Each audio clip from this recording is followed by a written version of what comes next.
എനിക്ക് theory classes ഒത്തിരി helpful ആയിട്ട് തോന്നി.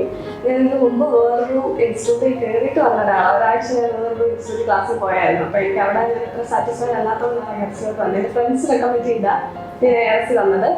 ആൻഡ് ഇവിടുത്തെ തിയറി മെറ്റീരിയൽസ് ഒക്കെ എനിക്ക് ഒത്തിരി ഹെൽപ്ഫുൾ ആയിരുന്നു. ചെന്നൈ ഇൻസ്റ്റിറ്റ്യൂഷനിൽ ഞാൻ പറഞ്ഞ പോലെ പ്രത്യേകിച്ച് ഒരു ബേസ് ഇല്ലാതെയായിരുന്നു, പെട്ടെന്ന് സ്റ്റാർട്ട് ചെയ്തിരുന്നില്ല.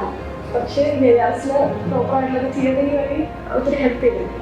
ഇൻഡിവിജ്വൽ ആയിട്ടാണെങ്കിലും കറക്ഷൻസ് എക്സാം മാസ്റ്ററിൽ ചെന്നപ്പം എല്ലാ ദിവസവും തന്നെ കറക്ഷൻസ് ഉണ്ടായിരുന്നു. ഇവിടുത്തെ ടീച്ചേഴ്സ് സ്റ്റാഫ് ഒത്തിരി സപ്പോർട്ടിങ് ആയിരുന്നു. ഇവിടുത്തെ ടീച്ചേഴ്സ് ഒത്തിരി കറക്ഷൻസ് ഒക്കെ തന്നായിരുന്നു. റൈറ്റിംഗ് ആണെങ്കിലും പേഴ്സണൽ ആയിട്ട് കറക്ഷൻസ് ഒക്കെ ടീച്ചേഴ്സ് ആയിരുന്നു. ഞാൻ പുറത്തുനിന്ന് മെറ്റീരിയലൊക്കെ വാങ്ങിച്ച് ചെയ്തായിരുന്നു. പക്ഷേ എനിക്ക് തോന്നിയൊരു കാര്യം, ഇവിടുത്തെ മെറ്റീരിയൽ കുറച്ചുകൂടെ നല്ലതായിരുന്നു. പുറത്ത് വെച്ച് നോക്കുമ്പോൾ അത് ഭയങ്കര ഈസി ആയിട്ടുള്ള മെറ്റീരിയൽ ഒക്കെ ആയിരുന്നു. പക്ഷേ യാസിലെ കുറച്ചുകൂടെ നല്ല ക്വാളിറ്റി മെറ്റീരിയൽ ആയിട്ട് എനിക്ക് തോന്നുന്നു.